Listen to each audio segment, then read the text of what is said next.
Security. Remove the trespasser. She isn't family. My father announced this to a room of 300 elites, grinning as he prepared to sign the $450 million merger that would erase our legacy. The crowd roared with laughter. They thought I was just the desperate black sheep crashing the party. They didn't know the envelope in my hand wasn't a gift. It was an execution order for his empire. I didn't run. I walked onto the stage, snatched the microphone, and whispered 4 words that made him drop his pen in terror. The sale is illegal. Before I tell you what was inside that envelope and why he screamed for the doors to be locked, tell me in the comments. Have you ever been the underdog who held the winning card? I want to hear your story.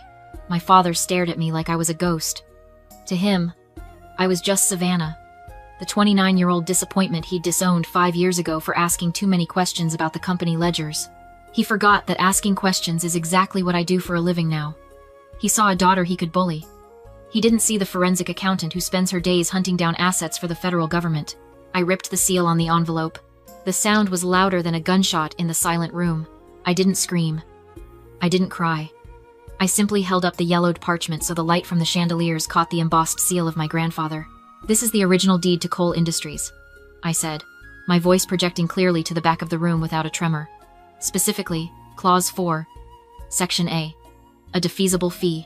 I looked directly at the shady investors sitting in the front row, the ones who thought they were buying a clean company.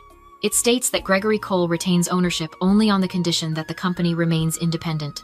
The moment he attempts to sell, merge, or liquidate, the title automatically transfers to the alternate heir. I paused, letting the words hang in the air. For a second, the only sound was the low hum of the air conditioning. The investors exchanged nervous glances. The legal counsel for the buyers started whispering frantically into his phone. My father's face went from pale to a dangerous shade of red. Then, he laughed. It was a wet, nervous sound that didn't reach his eyes. "This is pathetic," he sneered, turning his back to me to address the crowd. "My daughter is clearly unwell. She's been estranged for years and is obviously suffering from some sort of delusion. That document is a forgery. Security. Remove her." He reached for his gold fountain pen, his hand shaking slightly, and moved to sign the merger documents on the podium. He was trying to force the sale through, trying to outrun the truth with ink.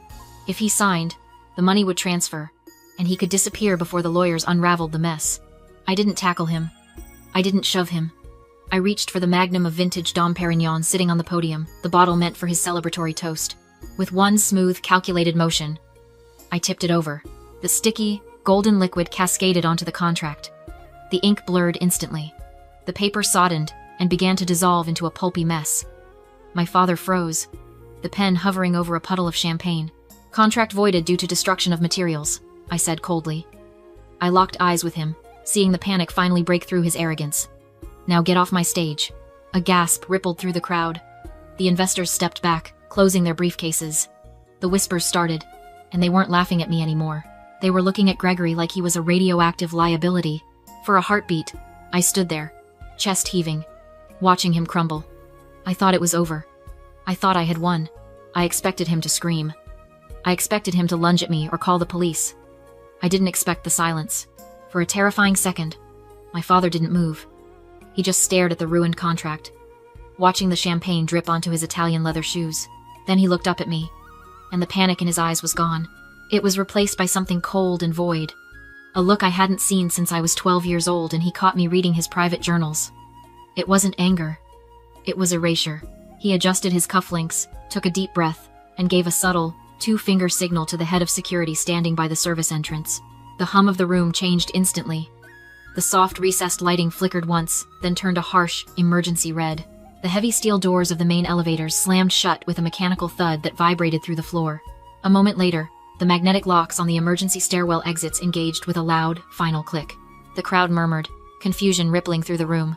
"Ladies and gentlemen, please remain calm," my father said, his voice smooth, amplified by the microphone he'd snatched back.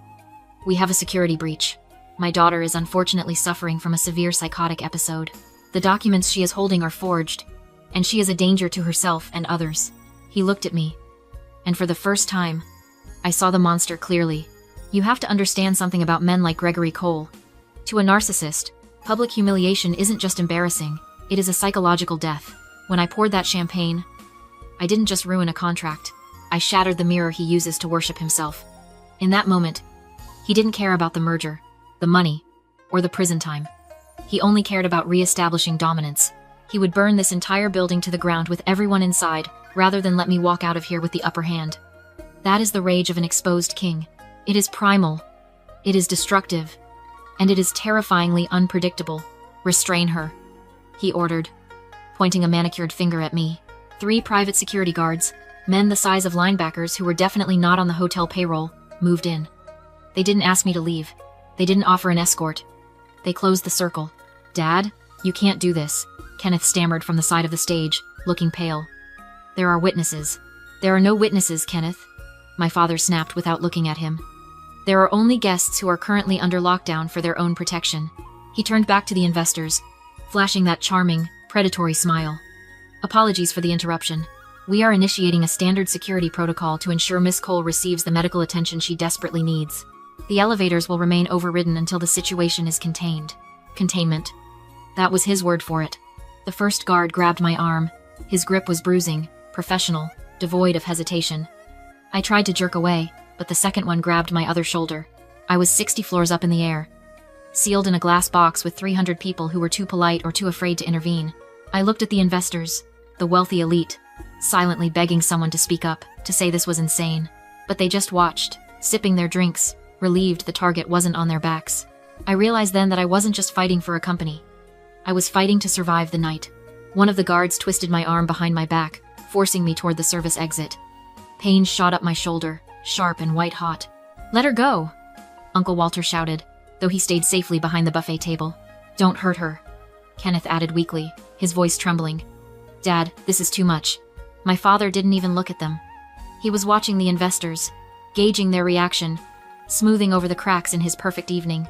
As the guard shoved me forward, the smell of his cheap cologne triggered a memory so vivid it nearly buckled my knees. 10 years ago, I was 19, standing in my father's office, holding a spreadsheet. I had found a discrepancy, a rounding error of $2 million funneled into a shell company in Zurich. I thought I was helping. I thought he would be proud of my attention to detail. Instead, he looked at me with that same cold, erasing stare. He told me I was incompetent. He told me I didn't understand business. He fired me on the spot and cut off my tuition, claiming I was too stupid to waste money on. He thought he was discarding a liability. He didn't know he was creating his own executioner. That day, I didn't just leave the building. I walked straight into a recruitment office for the federal government. He wanted me to be nothing. So I became the thing he fears most, a forensic accountant. I gritted my teeth and stomped down hard on the guard's instep. He grunted, his grip loosening just enough for me to wrench my arm free. I didn't run for the door. I spun around to face the room, my back against the cold glass of the window, the city lights swimming dizzyingly behind me. You think I'm just the jealous sister? I screamed, my voice raw. I pointed a shaking finger at the investors in the front row. Ask him about the Redstone account in the Caymans. The lead investor, a man who had been sipping scotch calmly, froze. Ask him why the company valuation is double the actual assets. I continued, locking eyes with him. This isn't a merger. It's a laundering scheme for cartel cash, and I have spent 5 years tracking every single cent. Kenneth stepped forward, looking terrified. Savannah, stop. You don't know what you're saying. I know that while you were driving Ferraris bought with stolen pension funds, I was eating ramen in a studio apartment, learning how to trace wire transfers. I snapped at him. You laughed at me for being poor, Kenneth. You didn't realize that hunger makes you sharp. My father stormed across the stage, his face twisted. She is lying. She's delusional. Am I? I challenged, breathing hard. Then why did you move $4 million to the Shell Corp in Panama this morning at 8:03 a.m.? Was that a delusion, Dad? Or was that the final cleaning fee? The room went deadly silent. That wasn't a guess. That was a specific, verifiable fact. The investors looked at Gregory, and for the first time, I saw genuine fear in their eyes. They weren't afraid of a crazy girl. They were afraid of a federal witness. My father lunged for me, abandoning all pretense of control. Shut her up. Now. The guard surged forward again. But the damage was done. I had planted the doubt. Now I just needed to survive long enough to watch it grow. The guards hesitated. My accusation about the Cayman accounts had landed, and for a split second, even the hired muscle wondered if they were assaulting a federal witness. I used that moment of doubt to jerk my arm free and back away until my shoulder blades hit the cold, floor-to-ceiling glass of the penthouse wall. Behind me, The city of Seattle was a grid of uncaring lights. In front of me, my father was vibrating with a rage so intense it was almost palpable. I stopped shouting. I stopped struggling. I realized in that second that I couldn't win a physical fight against 3 men, but I could win a psychological war against one narcissist. I straightened my dress, smoothed my hair, and looked at him with pity. "You're terrified," I said softly. The silence in the room was so deep that my whisper carried. "You know the walls are closing in. You know the audit is coming, and you think this merger is your escape hatch. There is no audit," my father spat, though his eyes darted nervously to the investors. "Get her out of here." "Wait," I said, holding up a hand. "If I'm crazy, if these documents are forged, and if you really own this company, then sign it." I pointed to Uncle Walter, who was clutching his briefcase against his chest like a shield. Walter always carries a backup copy. "Don't you, Walter?" Walter looked like he was about to be sick. He pulled a fresh, crisp stack of papers from his bag with trembling hands. He placed them on the podium, avoiding my eyes. "Go ahead, Dad," I challenged, my voice dripping with the same cold condescension he'd used on me my entire life. "Prove me wrong. Prove you're the king. Sign the sale. Transfer the title. Show everyone here that you have the power to do whatever you want." It was the ultimate bait. I was gambling everything on his ego. A rational man would stop. A rational man would clear the room, call his lawyers, and de-escalate. But Gregory Cole wasn't rational. He was a man who had just been humiliated by the daughter he considered worthless. To back down now would be an admission of defeat. To sign was to reassert his dominance. He looked at the investors, who were watching him with shark-like intensity. He looked at Kenneth, who was uselessly wringing his hands. Then he looked at me. He snatched the gold pen from his pocket. "I built this," he hissed, marching back to the podium. "I own this, and no ungrateful, delusional child is going to tell me what I can do with my property." He uncapped the pen. The scratch of the nib against the paper sounded deafening in the quiet room. He signed his name with a flourish, pressing down so hard the paper nearly tore. "Done," he announced, holding up the document triumphantly. "The company is sold. The money is wired. And you are nothing." I didn't flinch. I glanced at the clock on the wall. 9:02 p. Perfect. He thought he was signing a merger. He didn't know he was signing a confession. He thought the ink proved his ownership. He didn't realize it was the final element required to close the trap I'd been building for 2 years. I smiled at him. "Thank you, Dad."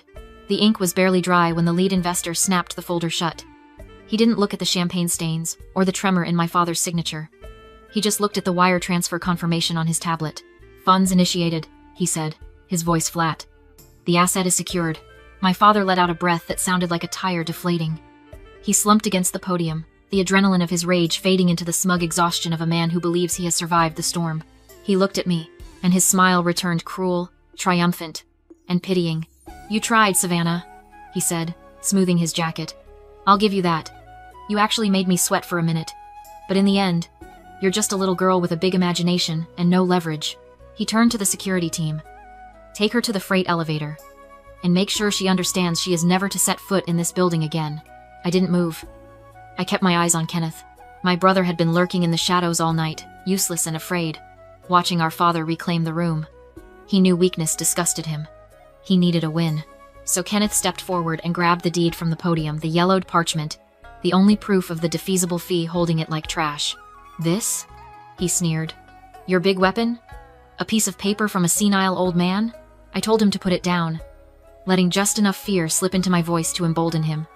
He smiled, pulled out a silver Zippo Dad's gift and lit it. Gasps rippled through the room as he touched the flame to the corner. The paper ignited instantly, curling into ash. My father laughed and clapped him on the shoulder. "That's how you solve a problem," he said. Kenneth crushed the ashes under his shoe, beaming. "No proof now," he mocked. "Just a crazy girl in a pile of ash." The guards dragged me toward the exit. They thought I was finished. I stopped struggling. Then I laughed. The room froze. "I didn't need the deed," I said calmly. "I needed your signature." I looked at my father. "That merger you signed? It authorized a federal wire transfer. You just committed wire fraud, securities fraud, and money laundering on record, in front of 300 witnesses." He went pale. I nodded once toward the bartender. He dropped the shaker and pulled out a badge. "Federal agents, nobody move." The room erupted. The waiters sealed the exits. The investors stood, revealing FBI jackets. It had been a 6-month sting. My father was arrested on the spot. Kenneth panicked as an agent approached him, then shouted that he had a deal. He produced the black ledger, the record of every crime my father had committed, and handed it over for immunity. My father collapsed, staring at his favorite son in pure betrayal. They were led away. The empire became a crime scene. Later, an agent told me the clean assets would revert to me hundreds of millions. I declined. Liquidate everything, I said. Pay the stolen pensions. Use the rest to compensate fraud victims. I left the penthouse, walked into the night, and drove away in my old car. I didn't have an empire anymore, but for the first time in my life, I was free.